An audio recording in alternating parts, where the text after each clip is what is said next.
Right. Next question వచ్చేసి పారశీక కవి అయిన పిరదోషిని బూర్ల రామకృష్ణారావు క్రింది ఏ తెలుగు కవితో పోల్చాడు? పారశీక కవి అయిన పిరదోషిని బూర్గుల రామకృష్ణారావు క్రింది ఏ తెలుగు కవితో పోల్చాడు? సో ఇది మన ప్రశ్న. సో మరి ఇంతకీ పిరదోషి ఎవరు? సో ఈ పిరదోషి ఒక పారశీక కవి. పిరదోషి పారశీక కవి. సో ఇతను గజనీ మహమ్మద్ ఆస్థాన కవి. పిరదోషి పారశీక భాషా కవి అండ్ గజనీ మహమ్మద్ ఆస్థాన కవి. రైట్. సో ఇది పిరదోషి యొక్క నేపథ్యం. సో ఇక్కడ బూర్గుల రామకృష్ణారావు. సో నిజానికైతే బూర్గుల రామకృష్ణారావు రాజకీయ రంగంలోనే కాకుండా సాహితీ రంగంలో కూడా గొప్ప పేరు ప్రఖ్యాతులు సంపాదించాడు. బూర్గుల రామకృష్ణారావుకు రాజకీయ రంగంలో ఎంతటి గొప్ప పేరు వచ్చిందో సాహితీ రంగంలో కూడా అంతే గొప్ప పేరు వచ్చింది. సో అనేక భాషల్లో పండితుడుగా రాణించాడు. ముఖ్యంగా పారశీక, ఉర్దూ, తెలుగు భాషల్లో అండ్ సంస్కృత భాషల్లో అనేక గ్రంథాలు రాశాడు. పారశీక సాహిత్యం పట్ల, పారశీక భాష పట్ల మంచి అవగాహన కలిగినటువంటి కవిగా బూర్గుల రామకృష్ణారావు రాణించాడు. పారశీక భాషా సాహిత్యాలు లేక పారశీక వాంగ్మయ సాహిత్యం అనే పేరుతో పారశీక భాషలో ఓ గొప్ప గ్రంథమే రాశాడు. ఓ గొప్ప గ్రంథం రాస్తూ అందులో దాదాపు పారశీక ముఖ్యమైనటువంటి కవులందరి గురించి రాశాడు. అందులో ఒక కవి ఈ పిరదోషి. ఈ పిరదోషిని మన తెలుగు కవుల్లో ఒక కవితో పోల్చాడు. మరి ఏ తెలుగు కవితో పిరదోషిని పోల్చాడు అనేది మన ప్రశ్న. సో నిజానికైతే ఇక్కడున్న 4 తెలుగు కవులు మహా ఉద్దండులు అని చెప్పొచ్చు. తెలుగులో, తెలుగు భాషా సాహిత్యంలో, తెలుగు భాషా సాహితీ చరిత్రలో వీళ్ళ 4 గురించి మనం చాలా గొప్పగా చెప్పుకుంటాం. ఎవరు? ఫస్ట్ ఆప్షన్ వచ్చేసి నన్నయ్య, రెండో ఆప్షన్ వచ్చేసి తిక్కన, మూడో ఆప్షన్ వచ్చేసి ఎర్రన, 4వ ఆప్షన్ వచ్చేసి శ్రీనాథ. ఇందులో నన్నయ్య వేంగి చాళుక్య రాజైన రాజరాజ నరేంద్ర ఆస్థాన కవి. అంటే వేంగి చాళుక్యుల ఆస్థాన కవి. వేంగి చాళుక్య లేక తూర్పు చాళుక్య, వేంగి లేక తూర్పు చాళుక్యుల ఆస్థాన కవి ఎవరు? నన్నయ్య. ఇక రెండవ కవి మన తిక్కన కాకతీయుల కాలం వాడు. కాకతీయులు. సో కాకతీయ సామంతుల్లో ఒకరైనటువంటి నెల్లూరును పరిపాలించే మనమసిద్ధి ఆస్థాన కవి ఇగో ఈ తిక్కన. మన కాకతీయ రాజైన గణపతి దేవునికి సామంతుడుగా నెల్లూరును మనమసిద్ధి పరిపాలించేవాడు. ఆ మనమసిద్ధి ఆస్థాన కవి తిక్కన కొంతకాలం పాటు గణపతి దేవుని ఆస్థానంలో కూడా గడిపాడు. గణపతి దేవునికి సమకాలీనుడు అని చెప్పొచ్చు. రైట్. ఇక మరొక కవి ఎర్రన. సో ఎర్రన అండ్ శ్రీనాథ వీళ్ళిద్దరూ కాకతీయ అనంతర యుగానికి చెందినటువంటి తెలుగు కవులు. ముఖ్యంగా వీళ్ళిద్దరి యొక్క ప్రస్తావన మన తెలంగాణ చరిత్రలో రాకపోయినా తెలుగు భాషా సాహిత్య చరిత్రలో ఎర్రన అండ్ శ్రీనాథ వీళ్ళిద్దరికి కూడా గొప్ప ప్రాధాన్యత ఉంది. సో వీళ్ళు ముఖ్యంగా రెడ్డి రాజుల కాలానికి చెందినటువంటి వాళ్ళు. రెడ్డి రాజులు. సో కాకతీయ అనంతర యుగంలో తెలంగాణ ప్రాంతాన్ని ముసునూరి నాయంకరులు అండ్ రేచల్ల పద్మనాయకులు పరిపాలించారు. ఈ ముసునూరి నాయంకరులకు, రేచల్ల పద్మనాయకులకు సమకాలీనంగా ఈనాటి కోస్తాంధ్ర ప్రాంతాన్ని పరిపాలించిన వాళ్ళే రెడ్డి రాజులు. ఆ రెడ్డి రాజుల కాలానికి చెందినటువంటి వాళ్ళే ఈ ఎర్రన అండ్ శ్రీనాథ. సో కాబట్టి ఈ 4 తెలుగు కవులకు అటు తెలంగాణ చరిత్రలో అదేవిధంగా తెలుగు భాషా సాహిత్య చరిత్రలో ఇక గొప్ప ప్రాధాన్యత ఉంటుంది. మరి ఇందులో మన ఆన్సర్ ఎవరు? పారశీక కవి అయిన పిరదోషిని బూర్గుల రామకృష్ణారావు క్రింది ఏ తెలుగు కవితో పోల్చాడు అనేది ప్రశ్న. సో దీనికి ఆన్సర్ వచ్చేసి ఇక తిక్కనతో పోల్చాడు. సో మహాభారతంలోని ఎక్కువ పర్వాలను తెలుగులోకి అనువదించిన వాడు తిక్కన. సంస్కృత మహాభారతంలో 18 పర్వాలు ఉంటే ఈ 18 పర్వాలలో 4వ పర్వమైన విరాట పర్వం నుంచి మొదలుకొని 18వ పర్వమైన స్వర్గారోహణ పర్వం వరకు ఇలా మొత్తం 15 పర్వాలను తెలుగులోకి అనువదించినటువంటి ఘనత తిక్కనకు దక్కుతుంది. ఇది తిక్కనకు ఉన్నటువంటి ప్రాధాన్యత. సో కాబట్టి తిక్కనకు ఉన్నటువంటి ప్రాధాన్యత నేపథ్యంలోనే మన బూరుగుల రామకృష్ణారావు పిరదౌసిని ఎవరితో పోలుస్తున్నాడు? తిక్కనతో పోలుస్తున్నాడు. సో ఈ కంపారిజన్ మీద ఎలాగైనా ప్రశ్న అడగొచ్చు. ఈ ప్రశ్నలో పిరదౌసికి బదులుగా తిక్కన కూడా ఉండొచ్చు. ఓకేనా? లేక ఏ విధంగా ఎవరు పోల్చారు అని కూడా అడగొచ్చు. అందులో ఆన్సర్ వచ్చేసి అప్పుడు బూరుగుల రామకృష్ణారావు అవుతుంది.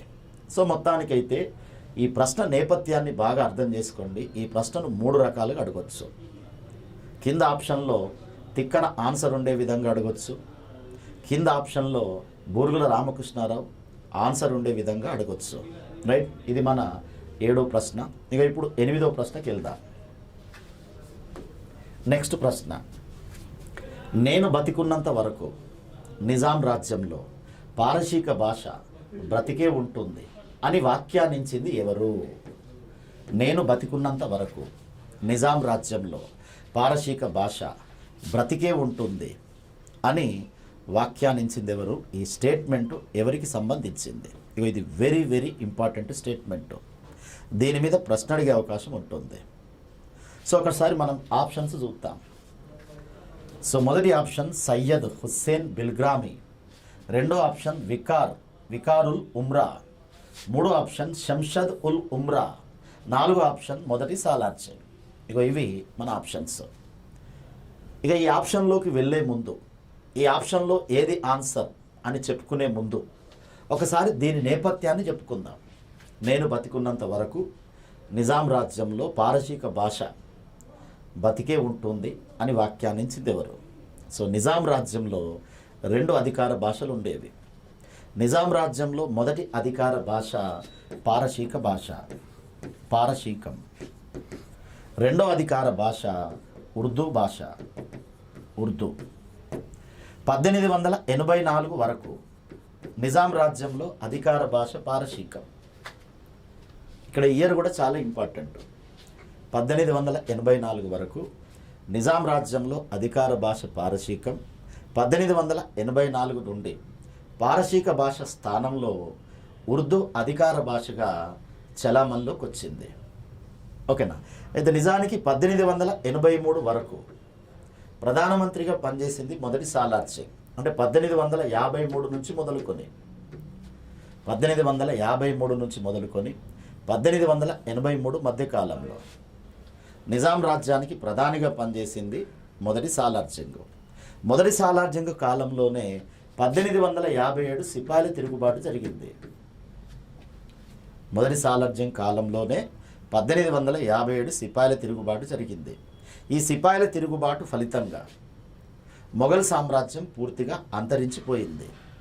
ఎప్పుడైతే మొఘల్ సామ్రాజ్యం అంతరించిపోయిందో దాంతో మొఘల్ ప్రభుత్వ యంత్రాంగంలో పనిచేసిన చాలామంది వాళ్ళు దక్షిణాదిలోకి వచ్చేశారు. ముఖ్యంగా నిజాం రాజ్యంలోకి వచ్చేశారు. ఇక మొదటి నుంచి నిజాం రాజ్యానికి మొఘల్ సామ్రాజ్యానికి ఉన్న అనుబంధం వల్ల మొఘల్ ప్రభుత్వ యంత్రాంగంలో పనిచేసి ఇక్కడికి వచ్చినటువంటి వాళ్ళలో చాలామందికి ఇక్కడ ఉద్యోగాలు లభించాయి. అయితే అప్పటికి అంటే మొఘల్ సామ్రాజ్యం అంతరించే నాటికి మొఘల్ సామ్రాజ్యంలో ఉర్దూ అధికార భాషగా ఉండేది. మొఘల్ సామ్రాజ్యంలో ఉర్దూ అధికార భాషగా ఉండేది. ఆ ఉర్దూ భాషలో చదువుకున్నటువంటి చాలామంది ఉత్తరాది వాళ్ళు సో వీళ్ళు దక్షిణాదిలోకి వచ్చి లేక నిజాం రాజ్యంలోకి వచ్చి ఉద్యోగాలు పొందారు.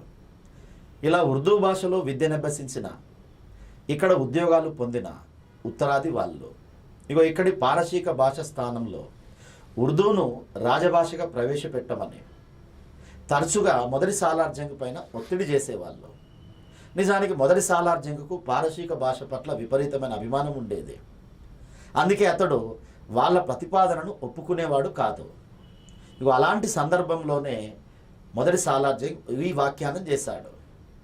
ఉత్తరాది నుంచి వచ్చినటువంటి ఉద్యోగులు ఇక్కడ పారశీక భాషకు బదులుగా ఉర్దూను రాజభాషగా ప్రవేశపెట్టమని మొదటి సాలార్జంగ్ పైన చాలా సందర్భాల్లో ఒత్తిడి చేసేవాళ్ళు. కాబట్టి ఆ సందర్భాన్ని పురస్కరించుకొని ఇక వాళ్ళను ఉద్దేశిస్తూ మొదటి సాలార్జంగ్ చేసిన వ్యాఖ్యానమే నేను బతికున్నంత వరకు నిజాం రాజ్యంలో పారసీక భాష కూడా బతికే ఉంటుంది. నిజానికైతే ఇది చాలా పెద్ద స్టేట్మెంటు. సో ఇక్కడ కేవలం మనం ఒక లైన్ను మాత్రమే తీసుకోవడం జరిగింది.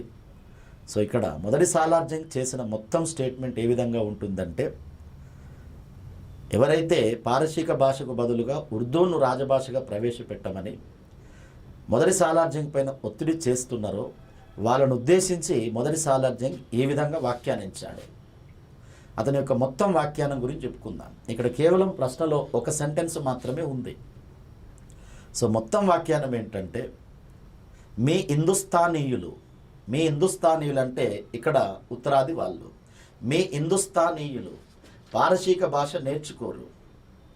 ఇస్లాం విజయానికి మనం విజేతలం అవడానికి కారణమే పారసీక భాష. మీ దేశంలో మీరు పారసీక భాషను లేకుండా చేశారు. మీ దేశం అంటే ఇక్కడ ఉత్తర భారతదేశం. మీ దేశంలో మీరు పారసీక భాషను లేకుండా చేశారు. అదే విధంగా నిజాం రాజ్యంలో కూడా చేయాలనుకుంటున్నారు. కత్తితో ఈ రాజ్యాన్ని జయించాము. నేను బతికున్నంత వరకు పారసీక భాష కూడా నిజాం రాజ్యంలో బతికి ఉంటుంది. ఇగో ఈ విధంగా మొదటి సాలార్జంగ్ స్టేట్మెంట్ ఇచ్చాడు. ఇది మొత్తం టోటల్ స్టేట్మెంట్. ఇందులో ఈ ప్రశ్నలో కేవలం ఒక సెంటెన్స్ మాత్రమే తీసుకోవడం జరిగింది. సో కాబట్టి మరోసారి మొత్తం స్టేట్మెంట్ వినండి. ఒకవేళ ఎగ్జామ్లో మొత్తం స్టేట్మెంట్ కూడా ఇవ్వచ్చు. ఏం చెప్తున్నాడు? నాన్ ముల్కీలను ఉద్దేశించి, ఉత్తరాది ఉద్యోగులను ఉద్దేశించి ఏం చెప్తున్నాడు? మీ హిందుస్థానీయులు పారసీక భాష నేర్చుకోరు. ఇస్లాం విజయానికి మనం విజేతలం అవడానికి కారణమే పారసీక భాష. మీ దేశంలో మీరు పారసీక భాష లేకుండా చేశారు. అదేవిధంగా నిజాం రాజ్యంలో కూడా చేయాలనుకుంటున్నారు. కత్తితో ఈ రాజ్యాన్ని జయించాము. నేను బతికున్నంత వరకు నిజాం రాజ్యంలో పారసీక భాష కూడా బతికే ఉంటుంది. ఇది వెరీ వెరీ ఇంపార్టెంట్ స్టేట్మెంట్. దీని మీద ప్రశ్న అడిగే అవకాశం ఉంటుంది. ఓకేనా? సో మరి ఇక్కడ ఈ 4 ఆప్షన్లో ఆన్సర్ ఆల్రెడీ మనం చెప్పుకున్నాం. ఆన్సర్ ఏంటి? మొదటి సాలార్జంగ్. నిజానికైతే మిగిలిన ముగ్గురికి కూడా నిజాం రాజ్యంతో సంబంధాలు ఉన్నాయి. మరి మిగిలిన ముగ్గురు ఎవరు? సయ్యద్ హుస్సేన్ బిల్గ్రామీ. ఇతడు మొదటి సాలార్జంగ్కు కార్యదర్శిగా పనిచేశాడు, సెక్రటరీగా పనిచేశాడు. మొదటి సాలార్జంగ్కు సెక్రటరీగా లేక కార్యదర్శిగా పనిచేసిన వారిలో ముఖ్యమైన వాడు సయ్యద్ హుస్సేన్ బిల్గ్రామీ. ఇక నెక్స్ట్ వికారుల్ ఉమ్రా. మూడో ఆప్షన్ సంషద్ ఉల్ ఉమ్రా. ఇక్కడ వీళ్ళిద్దరు కూడా very very important. Viqarul Umra and Shamshad ul Umra. So Viqarul Umra పేరు మీదుగానే తెలంగాణలో ఒక నగరం కూడా వెలిసింది. ఆ నగరం పేరు వికారాబాదు. శంషద్ ఉల్ ఉమ్రా పేరు మీదనే ఒక నగరం వెలిసింది. ఆ నగరం పేరు శంషాబాదు. సో కాబట్టి ఇక్కడ వికారాబాదు, శంషాబాదు ఈ 2 పట్టణాలు వీళ్ళిద్దరి వల్ల వెలిసినాయి. ఇక ఇందులో మళ్ళీ వికారుల్ ఉమ్రాకు మరో ప్రత్యేకత ఉంది. హైదరాబాదులో చాలా ప్రసిద్ధిగాంచినటువంటి నిజాం నవాబుల కాలం నాటి ఒక రాజభవన నిర్మాత వికారుల్ ఉమ్రా. ఇక దాని పేరు ఫలక్నామా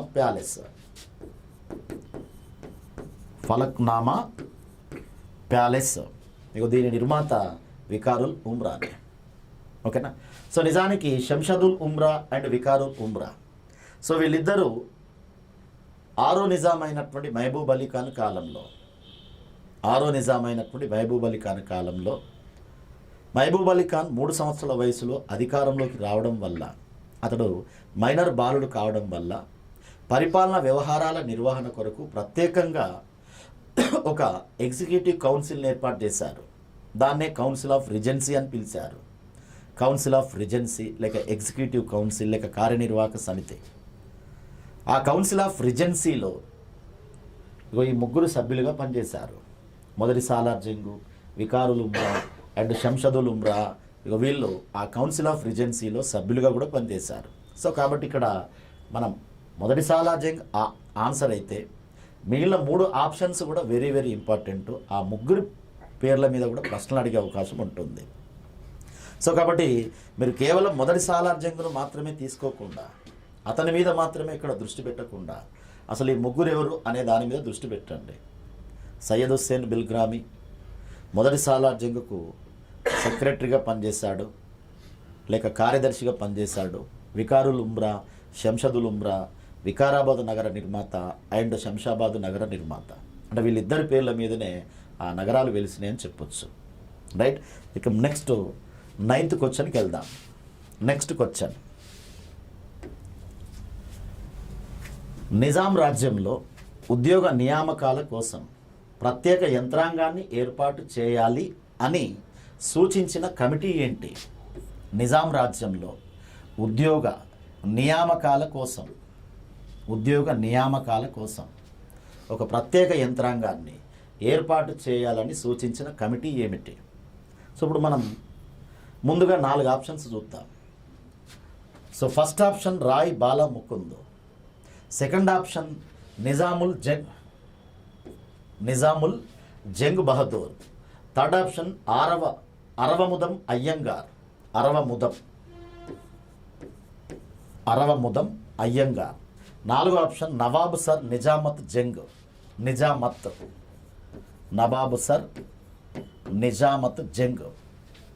మరి ఇందులో కరెక్ట్ ఆన్సర్ ఏంటి? ఇందులో కరెక్ట్ ఆన్సర్ వచ్చేసి అరవముదం అయ్యంగార్ కమిటీ 1938 ప్రాంతంలో నిజాం రాజ్యంలో రాజ్యాంగ సంస్కరణల కొరకు నియమించబడిన కమిటీ. నిజాం రాజ్యంలో రాజ్యాంగ సంస్కరణలు వీటి కొరకు నియమించబడిన కమిటీ. ఈ రాజ్యాంగ సంస్కరణల్లో భాగంగా ఉద్యోగ నియామకాల ప్రక్రియ గురించి కూడా ఈ కమిటీ ప్రస్తావించింది. ఏమని చెప్పింది ఉద్యోగ నియామకాలకు సంబంధించి అంటే, నిజాం రాజ్యంలో ఉద్యోగ నియామకాల కోసం ఒక ప్రత్యేక యంత్రాంగాన్ని ఏర్పాటు చేయాలి అని సూచించింది. సో కాబట్టి మన ఆన్సర్ వచ్చేసి అరవముదం అయ్యంగార్. రైట్. ఇక ఇందులో రాయ్ బాలా ముకుంద్, ఇతడు మనకు వెరీ వెరీ ఇంపార్టెంట్. మరి ఎవరి Rai Bala Mukund? Very very important. అతని నేపథ్యం మీద ప్రశ్న అడిగే అవకాశం ఉంటుంది. సో ఏంటి మరి ఇతనికి ఉన్నటువంటి ప్రత్యేకతలు అంటూ 2 ప్రత్యేకతలు ఉన్నాయి. ఆ 2 ప్రత్యేకతల మీద రాయ్ బాలా ముకుంద్ గురించి ప్రశ్న అడిగే అవకాశం ఉంటుంది. ఇందులో మొదటి ప్రత్యేకత ఏంటంటే, పట్టభద్రుడైన హైదరాబాద్కు చెందిన మొదటి ముల్కీ హిందువు రాయ్ బాలా ముకుంద్. పట్టభద్రుడైన అంటే డిగ్రీ పట్టా పొందిన హైదరాబాద్కు చెందిన మొదటి ముల్కీ హిందువు రాయ్ బాలా ముకుంద్. 1885లోనే ఇతడు మద్రాస్ యూనివర్సిటీ నుంచి డిగ్రీ పట్టా పొందాడు. ఆ తర్వాత 1908లో హైదరాబాద్ హైకోర్టుకు జడ్జిగా నియమించబడ్డాడు. ఇలా హైదరాబాద్ హైకోర్టుకు జడ్జిగా నియమించబడ్డ హైదరాబాద్కు చెందిన తొలి ముల్కీ హిందువు రాయ్ బాలా ముకుంద్. సో ఇది ఇతనికి ఉన్నటువంటి ప్రత్యేకత. ఇక ఇందులో నవాబు సర్ నిజామత్ జంగ్ కూడా ప్రత్యేకత ఉంది. సో నవాబు సర్ నిజామత్ జంగ్ నిజాం ప్రజల సంఘానికి అధ్యక్షుడిగా పనిచేశాడు. నిజాం ప్రజల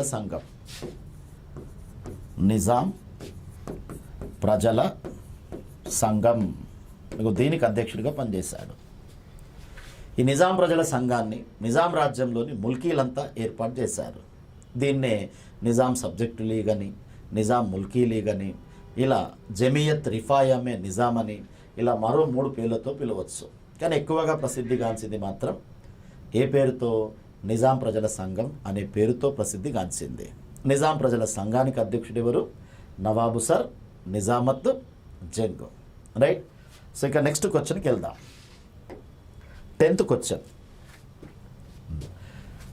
సో క్రింది వాటిని సరిగా జతపరచండి. మన ప్రశ్న వచ్చేసి క్రింది వాటిని సరిగా జతపరచండి. ఒకసారి ఇటువైపు ఉన్న ఆప్షన్స్ మరియు అటువైపు ఉన్నటువంటి ఆప్షన్స్ చూద్దాం. ఓకేనా? మొదటి ఆప్షన్ వచ్చేసి హైదరాబాద్ హిత రక్షణ సమితి. హైదరాబాద్ హిత రక్షణ సమితి.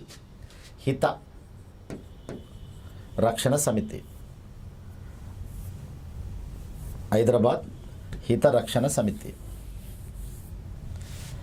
రెండో ఆప్షన్ వచ్చేసి తెలంగాణ ప్రాంతీయ సమితి. మూడో ఆప్షన్ వచ్చేసి తెలంగాణ విద్యార్థి కార్యాచరణ సమితి. నాలుగోది పోటీ తెలంగాణ ప్రజా సమితి. సో ఇక్కడ ఈ నాలుగు ఆప్షన్స్ కూడా వెరీ వెరీ ఇంపార్టెంట్. ఈ 4 ఆప్షన్స్లో మనకు ఓ 2 టాపిక్లు వస్తాయి. 2 టాపిక్లకు సంబంధించినవే ఇక ఈ 4 ఆప్షన్స్, 2 టాపిక్లు. ఇందులో ఒకటేమో 1952 ముల్కీ ఉద్యమానికి సంబంధించింది. 1952 ముల్కీ ఉద్యమం గురించి చదివే సందర్భంగా ఇందులో మీకు దీని ప్రస్తావన వస్తుంది, హైదరాబాద్ హితరక్షణ సమితి ప్రస్తావన వస్తుంది. ఇక నెక్స్ట్ 1969 ప్రత్యేక తెలంగాణ ఉద్యమం గురించి చదివే సందర్భంలో ఇగో ఈ 3 ప్రస్తావన వస్తుంది. సో కాబట్టి ఈ ప్రశ్నలో మనకు 2 టాపిక్లు కవర్ అవుతున్నాయి. 10th క్వశ్చన్లో 2 టాపిక్లు కవర్ అవుతున్నాయి. మొదటి టాపిక్ వచ్చేసి 1952 ముల్కీ మూమెంటు, రెండవది వచ్చేసి 1969 సెపరేట్ తెలంగాణ మూమెంటు, ప్రత్యేక తెలంగాణ ఉద్యమం. రైట్. తెలంగాణ ప్రాంతీయ సమితి, తెలంగాణ విద్యార్థి కార్యాచరణ సమితి, పోటీ తెలంగాణ ప్రజా సమితి, ఈ 3 గురించిన ప్రస్తావన మనకు ఏ టాపిక్లో భాగంగా వస్తుంది? 1969 ఉద్యమం టాపిక్లో భాగంగా వస్తుంది. రైట్. ఇక ఇప్పుడు ఇటువైపు ఉన్నటువంటి ఆప్షన్స్ చూద్దాం. So A Kolisetti Ramadasu, B Ramachari, C Mallikarjun, D Sridhar Reddy. ఇప్పుడు ఈ 2 మనం జతపరచాలి. ఈ 2 జతపరచాలి. రైట్. సో ముందు హైదరాబాద్ హితరక్షణ సమితి. హైదరాబాద్ హితరక్షణ సమితి స్థాపకుడు రామాచారి. రామాచారి ఆప్షన్ వచ్చేసి బి. రైట్. మరి ఇంతకీ రామాచారి ఎవరు? సో ఈ రామాచారి వచ్చేసి 1952 హైదరాబాద్ రాష్ట్ర శాసనసభకు జరిగిన ఎన్నికల్లో ఇతడు చించోలి అనే నియోజకవర్గం నుండి ఎమ్మెల్యేగా గెలిచాడు. చించోలి నియోజకవర్గం. ఈ చించోలి నియోజకవర్గం గుల్బర్గా జిల్లా కిందికి వస్తుంది. సో ఇతడు హైదరాబాద్ హితరక్షణ సమితిని స్థాపించి దాని ద్వారా 1952 ముల్కీ ఉద్యమానికి మద్దతు ఇచ్చాడు. ఈ హైదరాబాద్ హితరక్షణ సమితి 1952లో స్థాపించబడింది. దీన్ని 52లో స్థాపించాడు. రైట్. ఇక నెక్స్ట్ తెలంగాణ ప్రాంతీయ సమితి. సో ఈ తెలంగాణ ప్రాంతీయ సమితిని కొలిశెట్టి రామదాసు స్థాపించాడు. కొలిశెట్టి రామదాసు అంటే ఏ ఆప్షన్. మరింతకీ ఈ తెలంగాణ ప్రాంతీయ సమితి ఎందుకు స్థాపించబడింది, ఎప్పుడు స్థాపించబడింది? తెలంగాణ ప్రాంతీయ సమితి తెలంగాణ పరిరక్షణల అమలు కొరకు స్థాపించబడింది. తెలంగాణ పరిరక్షణలు అమలు జరపాలి. ఉమ్మడి ఆంధ్రప్రదేశ్ రాష్ట్ర ఏర్పాటు సందర్భంగా పెద్ద మనుషుల ఒప్పంద రూపంలో కావచ్చు, లేక రక్షణల ఒప్పంద రూపంలో కావచ్చు, తెలంగాణ ప్రాంతానికి కొన్ని రక్షణలు కల్పించబడ్డాయి. వాటిని సక్రమంగా అమలు జరపాలి అనే డిమాండ్ తోటి తెలంగాణ ప్రాంతీయ సమితి ఏర్పాటైంది. సో ఇది 1968లో స్థాపించబడింది. తెలంగాణ ప్రాంతీయ సమితి ఎవరు స్థాపించారు? కొలిశెట్టి రామదాసు స్థాపించాడు. ఇక్కడ కొలిశెట్టి రామదాసు పేరు వెరీ వెరీ ఇంపార్టెంట్. ముఖ్యంగా ఇందాక మనం చెప్పుకున్న 1969 మూమెంటు నేపథ్యంలో కొలిశెట్టి రామదాసు గురించి ఖచ్చితంగా ఒక ప్రశ్న అడిగే అవకాశం ఉంటుంది. ఏంటి మరి కొలిశెట్టి రామదాసుకు ఉన్నటువంటి ప్రత్యేకత అంటే, నిజానికైతే ముందుగా కేటీపీఎస్లో ఉద్యోగాల కొరకు జరుగుతున్న అవకతవకల గురించి ప్రపంచానికి తెలియజేసింది, లేక దాన్ని వెలుగులోకి తీసుకొచ్చినటువంటి ఘనత కొలిశెట్టి రామదాస్కే దక్కుతుంది. అదేవిధంగా 69 ఉద్యమం అన్నాబత్తుల రవీంద్రనాథ్ ఆమరణ నిరాహార దీక్షతో మొదలైనట్టు. ఈ అన్నాబత్తుల రవీంద్రనాథ్ అనేటువంటి ఓ విద్యార్థి నిజానికైతే అనామకుడు, ఆకతాయి, ఎవ్వరికీ తెలియదు అతని గురించి. అతన్ని ప్రేరేపించి అతడు నిరాహార దీక్ష చేయడానికి తెర వెనుక ఉంటూ అతన్ని నడిపించినటువంటి తెర వెనుక సూత్రధారి కొలిశెట్టి రామదాసు. సో కాబట్టి ఇతన్ని 69 ఉద్యమానికి బీజం వేసిన వాడిగా, మార్గదర్శకుడుగా పేర్కొంటారు. ఇది కొలిశెట్టి రామదాసుకు ఉన్నటువంటి ప్రత్యేకత. ఇందులో దేని మీదనైనా ప్రశ్న అడిగే అవకాశం ఉంటుంది. ఏ యాంగిల్లోనైనా కొలిశెట్టి రామదాసు గురించి ప్రశ్న అడిగే అవకాశం ఉంటుంది. అదేవిధంగా ఖమ్మం లేక ఇల్లెందు ప్రాంతంలో ప్రభుత్వ శాఖల్లో ప్రభుత్వ ఆఫీసుల్లో ఎంతమంది నాన్ ముల్కీ ఉద్యోగులు పనిచేస్తున్నారు అని మొదటిసారిగా అధ్యయనం చేసినటువంటి ఘనత కూడా కొలిశెట్టి రామదాస్కే దక్కుతుంది. ఇలాంటి అధ్యయనం ఇతనికి ముందు ఎవరూ చేయలేదు. ఒక గవర్నమెంట్ ఆఫీసును ఎంచుకొని ఆ గవర్నమెంట్ ఆఫీసులో అసలు ఎంతమంది ముల్కీ ఉద్యోగులు ఉన్నారు, ఎంతమంది నాన్ ముల్కీ ఉద్యోగులు ఉన్నారు, ఎంతమంది లోకల్స్ ఉన్నారు, ఎంతమంది నాన్ లోకల్స్ ఉన్నారు అనే దాన్ని అధ్యయనం చేసి నాన్ ముల్కీ ఉద్యోగుల లిస్టును మొదటిసారిగా వెలుగులోకి తెచ్చినటువంటి ఘనత కొలిశెట్టి రామదాస్కే దక్కుతుంది. సో కాబట్టి ఇక్కడ మన రెండో ఆప్షన్ వచ్చేసి ఏ. ఇక నెక్స్ట్ తెలంగాణ విద్యార్థి కార్యాచరణ సమితి. తెలంగాణ విద్యార్థి కార్యాచరణ సమితి. సో తెలంగాణ విద్యార్థి కార్యాచరణ సమితికి ఓ ప్రత్యేకత ఉంది. ఆ ప్రత్యేకత ఏంటంటే ఈ తెలంగాణ విద్యార్థి కార్యాచరణ సమితి 1969 జనవరి 13 నాడు ఆవిర్భవించింది. నిజానికైతే 1969 ప్రత్యేక తెలంగాణ ఉద్యమం అది ముందుగా రక్షణల ఉద్యమంగా మొదలైంది.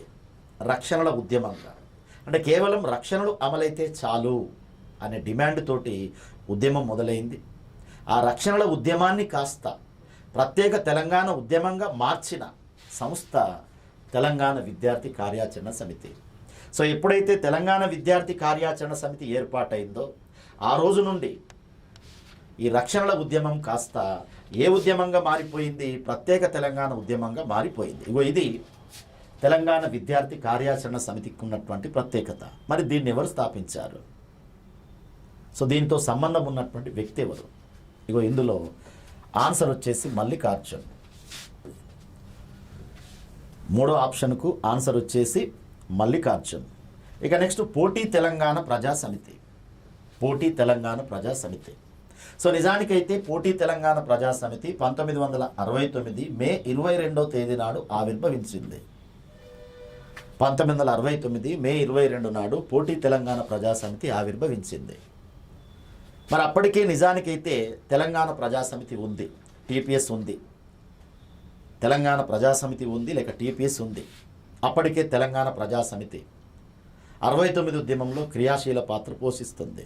అప్పటి వరకు అది మదన్ మోహన్, ఎస్బి గిరి, టిఎన్ సదాలక్ష్మి ఇలాంటి వాళ్ళ నాయకత్వంలో ఆధ్వర్యంలో అది ఆందోళన కార్యక్రమాలు నడుపుతుంది. కానీ మే 22వ తేదీ నాడు అందులోకి మర్రి చెన్నారెడ్డి ప్రవేశించాడు. మర్రి చెన్నారెడ్డి మే 22వ తేదీ నాడు 1969 మే 22వ తేదీ నాడు టీపీఎస్కు అధ్యక్ష బాధ్యతలు చేపట్టాడు. ఇది టీపీఎస్లో ఉన్నటువంటి ఒక వర్గానికి ఇష్టం లేదు. ఓ వర్గం దీన్ని వ్యతిరేకించింది. మర్రి చెన్నారెడ్డి టీపీఎస్లోకి ప్రవేశించడం, దాని అధ్యక్ష బాధ్యతలను చేపట్టడం పట్ల ఒక వర్గం వ్యతిరేకంగా ఉంది. ఆ వర్గమే టీపీఎస్ నుంచి బయటకు వచ్చి దానికి పోటీగా దేన్ని స్థాపించింది? పోటీ తెలంగాణ ప్రజా సమితిని స్థాపించింది. ఈ పోటీ తెలంగాణ ప్రజా సమితిని స్థాపించిన వాళ్ళలో ముఖ్యమైనటువంటి వ్యక్తి శ్రీధర్ రెడ్డి. సో కాబట్టి ఇక్కడ 4వ దానికి ఆన్సర్ వచ్చేసి డి. సో ఇప్పుడు మీరు కింద ఆప్షన్స్ చూసుకోండి. బిఏసిడి రావాలి. బిఏసిడి ఎక్కడుంది? బిఏసిడి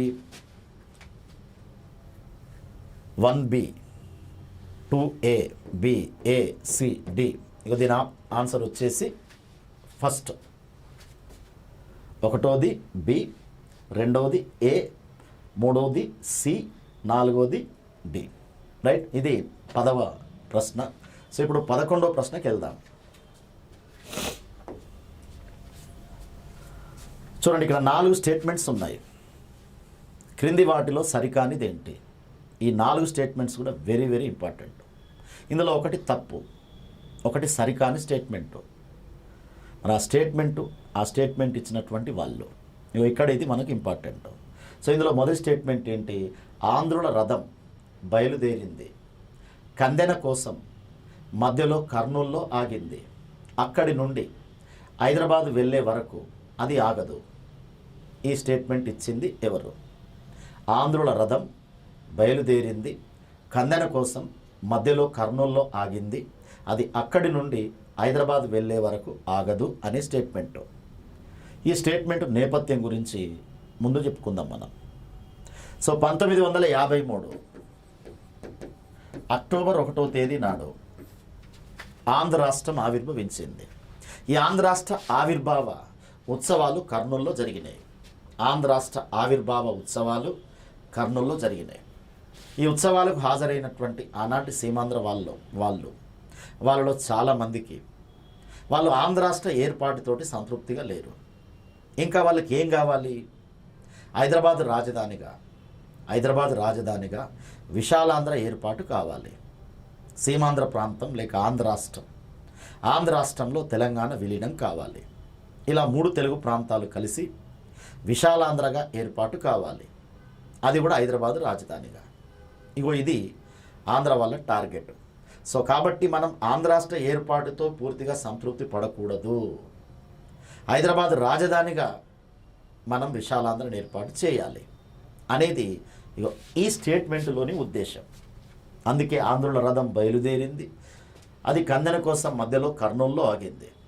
ఇప్పుడు కర్నూలు ఆంధ్ర రాష్ట్రానికి రాజధాని కాబట్టి ఆంధ్రుల రథం ఎక్కడికి వెళ్ళింది? ఇప్పుడు కందెన కోసం కర్నూలులో ఆగింది. అక్కడి నుంచి సరాసరి ఎక్కడికి రాబోతుంది? హైదరాబాద్ రాబోతుంది. ఈ స్టేట్మెంట్ ఇచ్చింది ఎవరు? ఇక్కడ ఉన్న ఆప్షన్ ఏంటి? మాడభూషి అనంతశేనం అయ్యంగార్. మాడభూషి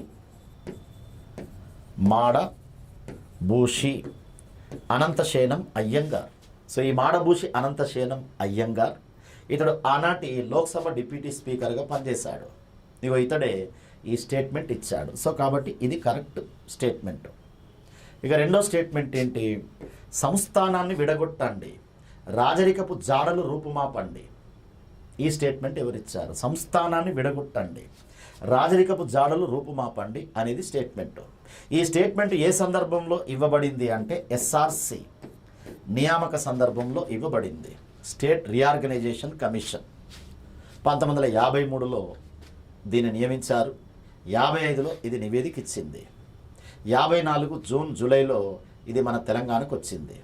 ఆ సందర్భంగా ఇక్కడ ఉన్నటువంటి వాళ్ళు కొందరేమో విశాలాంధ్రను డిమాండ్ చేశారు, మరికొందరేమో ప్రత్యేక తెలంగాణను డిమాండ్ చేశారు. ఇలా విశాలాంధ్రను డిమాండ్ చేసినటువంటి వాళ్ళలో ఒక వ్యక్తి ఈ స్టేట్మెంట్ ఇచ్చాడు.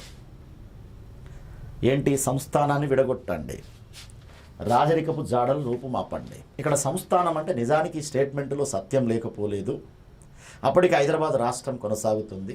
ఈ హైదరాబాద్ రాష్ట్రం 1950 జనవరి 26 నాడు ఆవిర్భవించింది. మరి హైదరాబాద్ రాష్ట్రం అంటే వాస్తవానికి పూర్వపు నిజాం సంస్థానమే.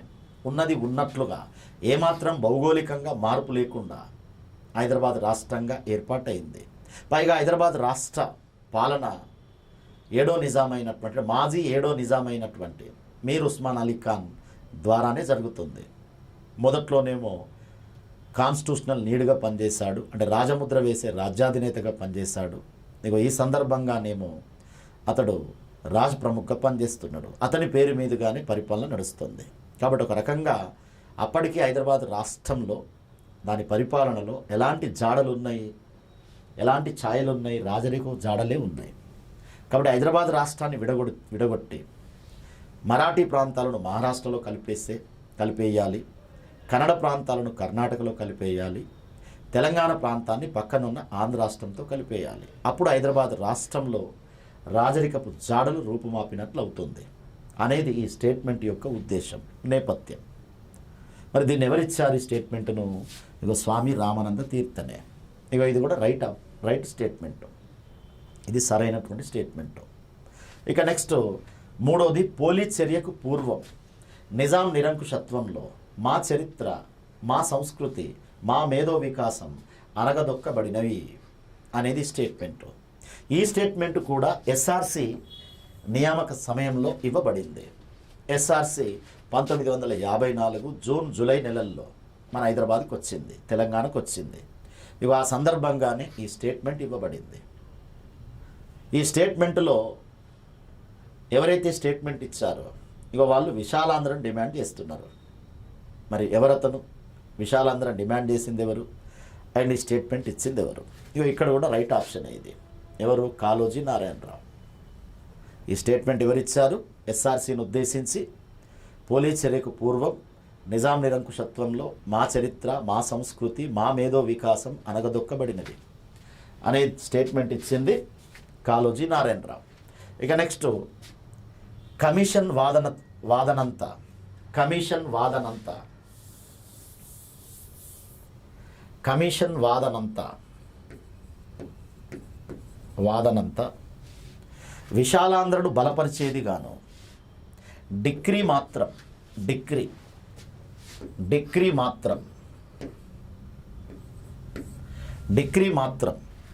ప్రత్యేక తెలంగాణకు అనుకూలంగాను ఉంది అంటూ ఎస్ఆర్సి సిఫార్సులను విమర్శించింది ఎవరు? కమిషన్ వాదనంతా విశాలాంధ్రను బలపరిచేది గాను డిక్రీ మాత్రం ప్రత్యేక తెలంగాణకు అనుకూలంగాను ఉంది అంటూ ఎస్ఆర్సి సిఫార్సులను విమర్శించింది ఎవరు? ఇక్కడ కమిషన్ అంటే SRC commission, SRC state reorganisation commission.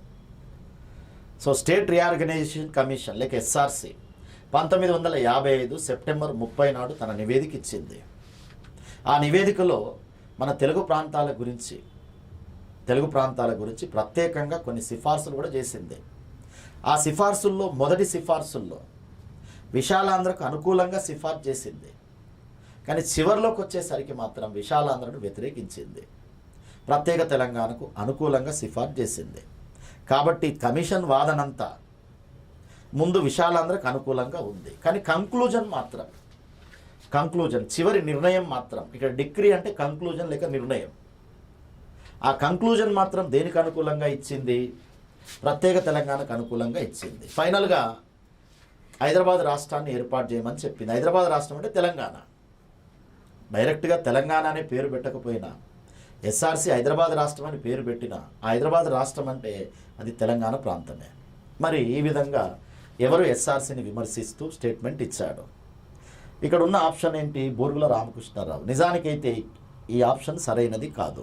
ఇక్కడ అన్నది బూరుగుల రామకృష్ణారావు కాదు, తెన్నేటి విశ్వనాథం. ఇక దీనికి right option Tenneti Viswanatham.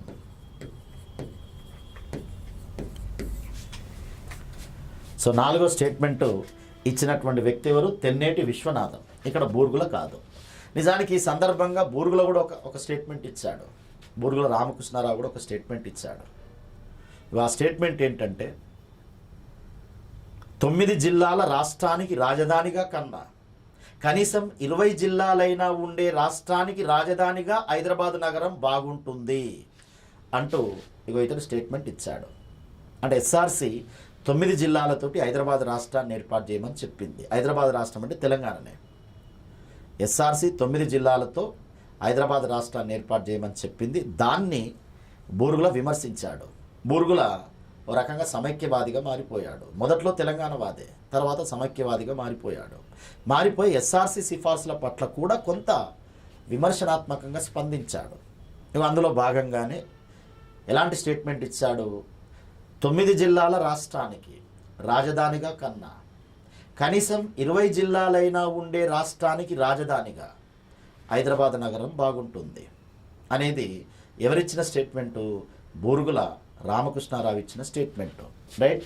So ఇక్కడ ఈ 4 స్టేట్మెంట్లు గుర్తుపెట్టుకోండి, వెరీ వెరీ ఇంపార్టెంట్. నేను 5వ స్టేట్మెంట్ కూడా చెప్పాను. 5వ స్టేట్మెంటు బూరుగులకు సంబంధించినటువంటి స్టేట్మెంటు.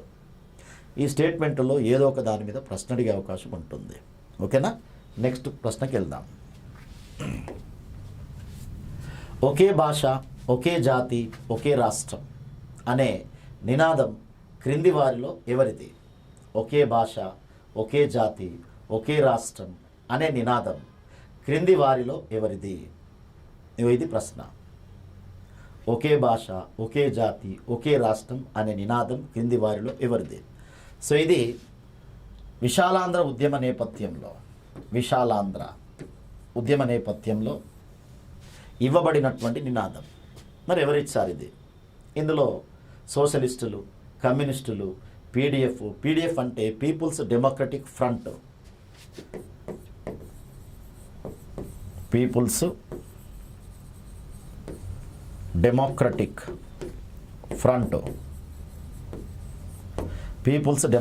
ఫ్రంట్, ఐఎన్సీ అంటే తెలుసు, ఇండియన్ నేషనల్ కాంగ్రెస్. మరి ఇవి 4 పార్టీలు నిజానికి. పీడిఎఫ్ అనేది పీపుల్స్ డెమోక్రటిక్ ఫ్రంట్ అనే పార్టీ. సో కమ్యూనిస్టులు, ఐఎన్సీ అండ్ సోషలిస్టులు. సో ఇందులో ఆప్షన్ వచ్చేసి కమ్యూనిస్టులు. ఆప్షన్ వచ్చేసి ఎవరు? కమ్యూనిస్టులు. కమ్యూనిస్టులు నిజానికైతే విశాలాంధ్రవాదాన్ని తెర మీదకి తెచ్చారు, విశాలాంధ్రవాదాన్ని ప్రచారం చేశారు. సో కాబట్టి మన కరెక్ట్ ఆన్సర్ వచ్చేసి ఎవరు? కమ్యూనిస్టులు. రైట్, నెక్స్ట్ ప్రశ్నకి వెళ్దాం. సో క్రింది వాటిని సరిగా జతపరచండి.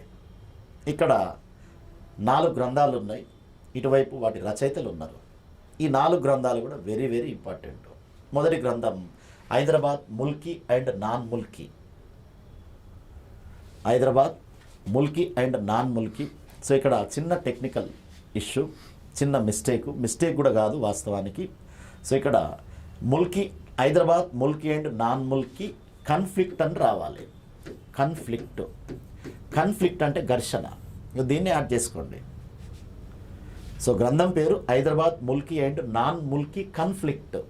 కన్ఫ్లిక్ట్ అంటే ఘర్షణ, అంటే ముల్కీలకు నాన్ ముల్కీలకు హైదరాబాద్లో జరిగిన ఘర్షణ గురించి ఈ గ్రంథం పేర్కొంటుంది. మరి దీని రచయిత ఎవరు? Next, the emergence of Andhra Pradesh. The emergence of Andhra Pradesh అంటే ఆంధ్రప్రదేశ్ అవతరణ గురించి రాయబడిన గ్రంథం ఇది. ఏ విధంగా ఆంధ్రప్రదేశ్ రాష్ట్రం అవతరించింది 1956లో. ఇక 3, తెలంగాణ రాష్ట్రోద్యమాలు. 1969 ఉద్యమ నేపథ్యంలో రాయబడిన గ్రంథాలలో ఒకటి తెలంగాణ రాష్ట్రోద్యమాలు, మరొకటి the man who sowed the seed of Telangana state. ఇది కూడా 1969 ఉద్యమ నేపథ్యంలో రాయబడిన గ్రంథం.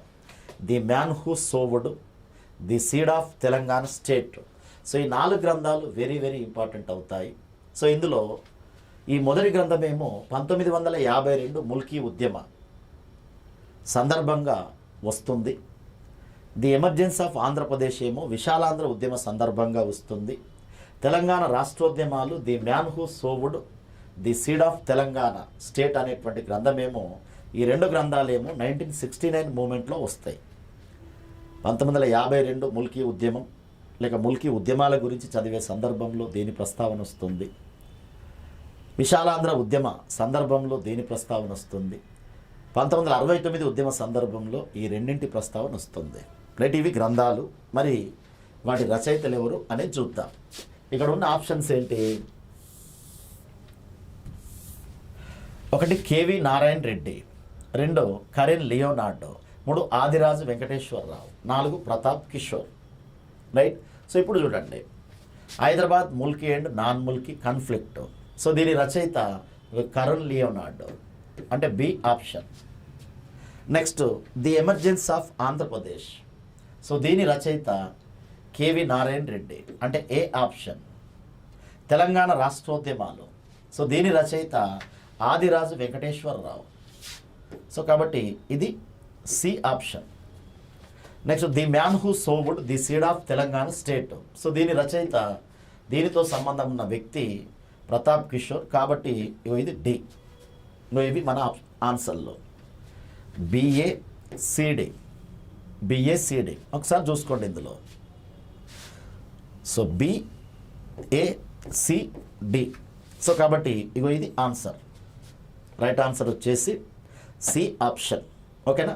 ఇక నెక్స్ట్ 14th క్వశ్చన్కి వెళ్దాం.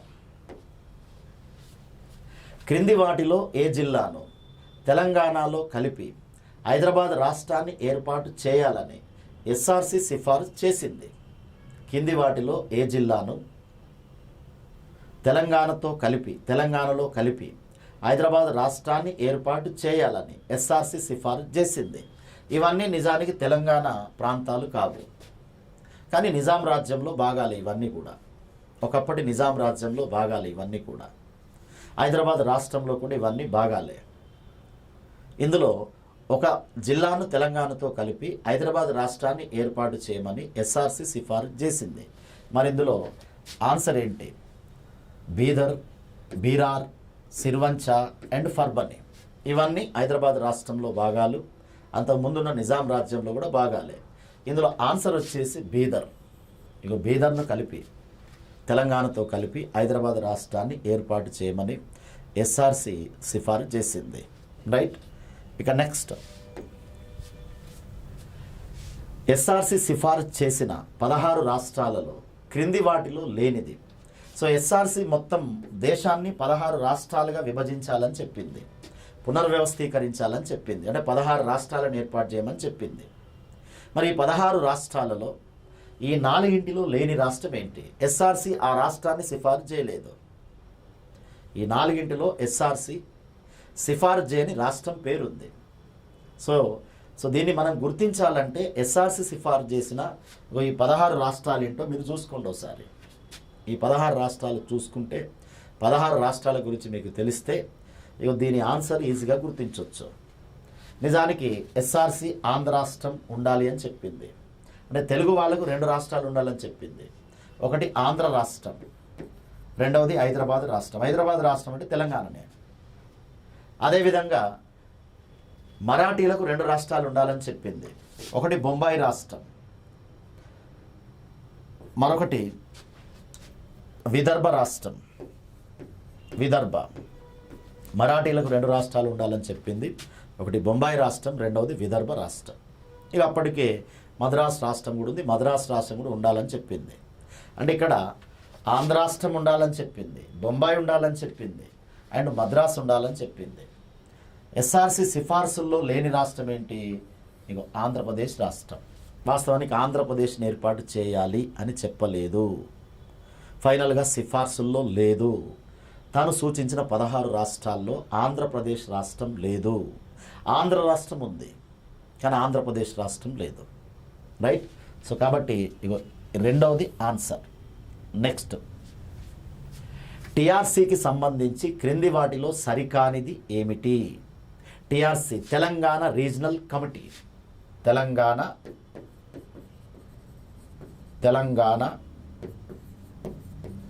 Regional committee.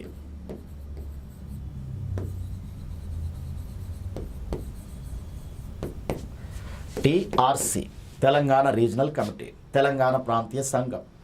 దానికి సంబంధించి క్రింది వాటిలో లేనిదేంటి? సో ఇక్కడ ఫస్ట్ ఆప్షన్ రాజ్యాంగ సవరణ 7 రాజ్యాంగ సవరణ. రెండో ఆప్షన్ 371 క్లాస్ 1 ఆర్టికల్. మూడో ఆప్షన్ 20 మంది సభ్యులు. నాలుగో ఆప్షన్ తెలంగాణ మంత్రులకు సభ్యత్వం ఉండదు. తెలంగాణ మంత్రులకు సభ్యత్వం ఉండదు అనేది. మరి ఇందులో ఒక 3 టీఆర్సీకి సంబంధించినవి, ఒకటి మాత్రం సంబంధం లేనిది. సో టీఆర్సీ లేక ప్రాంతీయ సంఘాలు ఏర్పాటు కావడానికి రాజ్యాంగాన్ని సవరించారు. ఆ రాజ్యాంగ సవరణ నెంబర్ 7. సో కాబట్టి ఇది టీఆర్సీకి సంబంధించినదే. ఈ ప్రాంతీయ సంఘాల గురించి ఒక ఆర్టికల్ పేర్కొంటుంది, ఆర్టికల్ 371 క్లాస్ 1. సో కాబట్టి ఇది కూడా టీఆర్సీకి సంబంధించిందే. టీఆర్సీలో 20 మంది సభ్యులు ఉండాలి అని పేర్కొనబడింది. కాబట్టి మూడోది కూడా కరెక్టే. అంటే మూడోది కూడా టీఆర్సీకి సంబంధించిందే. ఈ మొదటి 3 టీఆర్సీకి సంబంధించినవి. ఇక టీఆర్సీకి సంబంధం లేనిది ఇక 4వ ఆప్షన్. వాస్తవానికి ఏమని ఉండాలి ఇక్కడ అంటే తెలంగాణ మంత్రులకు కూడా టీఆర్సీలో సభ్యత్వం ఉంటుంది. తెలంగాణ మంత్రులకు అందరికీ టీఆర్సీలో సభ్యత్వం ఉంటుంది. కానీ ఇక్కడ మన ప్రశ్న ఏంటి? టీఆర్సీకి సంబంధించి క్రింది వాటిలో సరికానిదేంటి? సో కాబట్టి సరికానిదేంటి? తెలంగాణ మంత్రులకు సభ్యత్వం ఉండదు అనేది సరికాదు. ఓకేనా? రైట్. ఇక నెక్స్ట్ ప్రశ్న.